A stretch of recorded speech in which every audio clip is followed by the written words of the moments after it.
জনগণের সাথে কোনো গাদ্দারি না করি, দলীয় স্বার্থ না দেখে জাতীয় স্বার্থকে বিবেচনা করি, তাহলেই কিন্তু জনগণের এই ধারণা, এই পারসেপশন আমরা পূরণ করতে পারবো। আসসালামু আলাইকুম ওয়া রাহমাতুল্লাহি ওয়া বারাকাতুহু।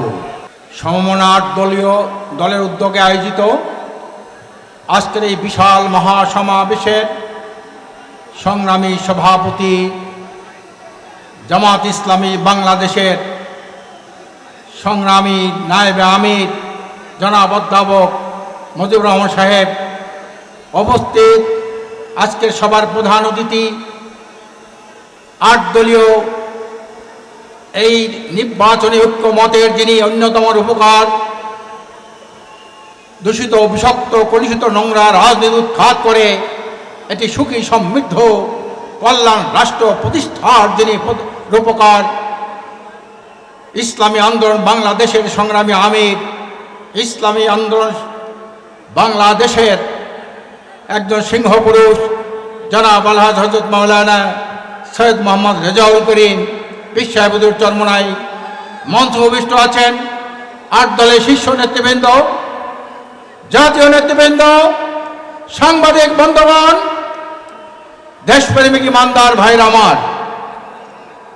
আজকে দেশ স্বাধীন হয়েছে 53 বছর। এই 53 বছর ইতিহাস, 53 বছর ইতিহাস বাংলাদেশকে একটি কলঙ্কিত রাষ্ট্রে পরিণত করার ইতিহাস। এই বাংলাদেশের রাজনৈতিক কলঙ্ক মুক্ত করে এটি সুখী সমৃদ্ধ কল্যাণ রাষ্ট্র প্রতিষ্ঠার দৃঢ় প্রত্যয় নিয়ে আজকে সমমনা 8টি দল ঐক্যবদ্ধ হয়েছে।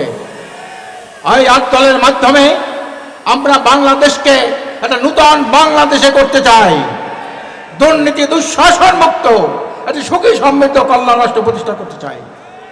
সংগ্রামী ভাইরা আমার, আপনারা জানেন 8 দলীয় সমমনা 8 দলীয় জোট 5 দফা কর্মসূচি দিয়েছে। 5 দফা কর্মসূচির পক্ষে সারা দেশের মানুষ জেগে উঠেছে। আজকের আমি সরকারকে বলবো, 5 দফা হলো জনতার দাবি, মুক্তির দাবি, সুষ্ঠু একটা নিরপেক্ষ নির্বাচনের দাবি। আপনারা যদি 5 দফা দাবি না মেনেন, লেভেল প্লেইং ফিল্ড করতে না পারেন, আপনি কিন্তু এই যদি নির্বাচনে যেন তেনভাবে নির্বাচন হয়, ভোট কারচুপি হয়, ভোট ডাকাতি হয়, আপনার পরিণতি কিন্তু ভালো হবে না।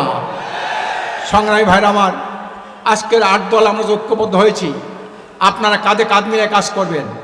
আমরা চাই পার্লামেন্ট থেকে শুরু করে ইউনিয়নের মেম্বার পর্যন্ত কোনো জনপ্রতিনিধির মধ্যে যেন কোনো দুর্নীতিবাজ, চাঁদাবাজ, দখলবাজ, কাপিখার গোষ্ঠী যেন ঢুকতে না পারে। এই জন্য যেখানে যে দলের এমপি হবে আর এক দলের উপজেলা চেয়ারম্যান হবে, ইউনিয়নের চেয়ারম্যান ভাগাভাগি হবে, ইউনিয়নের মেম্বার ভাগাভাগি হবে। এভাবে পার্লামেন্ট থেকে শুরু করে আমরা আমাদের ইউনিয়ন পর্যন্ত আমরা সৎ যোগ্য আল্লাহর নেতৃত্ব করে তুলতে চাই। আপনারা ঐক্যবদ্ধ আছেন? ঐক্যের মধ্যে যারা ফাটল ধরতে চেষ্টা করবে, কোনো ষড়যন্ত্র করবে, জনগণ কিন্তু আপনাদের পিঠের চামড়া খুলে দেবে। এই ঐক্যের মধ্যে কোনো ষড়যন্ত্র করবেন না, বেশি বুদ্ধিমানি করবেন না। যার অবস্থা যেখানে ভালো সেখানেই সে প্রার্থী হবে।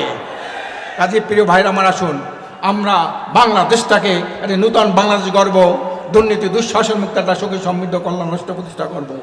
আর কোনো চাঁদাবাজ, কোনো দখলবাজ, জালেম শাসক যাতে আর ক্ষমতা আসতে না পারে। এই জন্যে আমি আপনাদেরকে উদ্যত আহ্বান জানাই, আগামী নির্বাচনে ইতিমধ্যে সারা দেশে খবর হয়ে গেছে, আগামী দিনে 8 দলীয় জোট আগামী দিনে সরকার গঠন করবে। জনগণের এই প্রত্যাশা যেন আমরা পূরণ করতে পারি, জনগণের সাথে কোনো গাদ্দারি না করি, দলীয় স্বার্থ না দেখে জাতীয় স্বার্থকে বিবেচনা করি, তাহলেই কিন্তু জনগণের এই ধারণা, এই পারসেপশন আমরা পূরণ করতে পারবো। আল্লাহ পাক আমাদের সবাইকে সঠিকভাবে দিন বাস্তবায়নের তৌফিক দান করুন। আমিন। ওয়া আখিরু দাওয়ানা আনিল হামদুলিল্লাহি রাব্বিল আলামিন।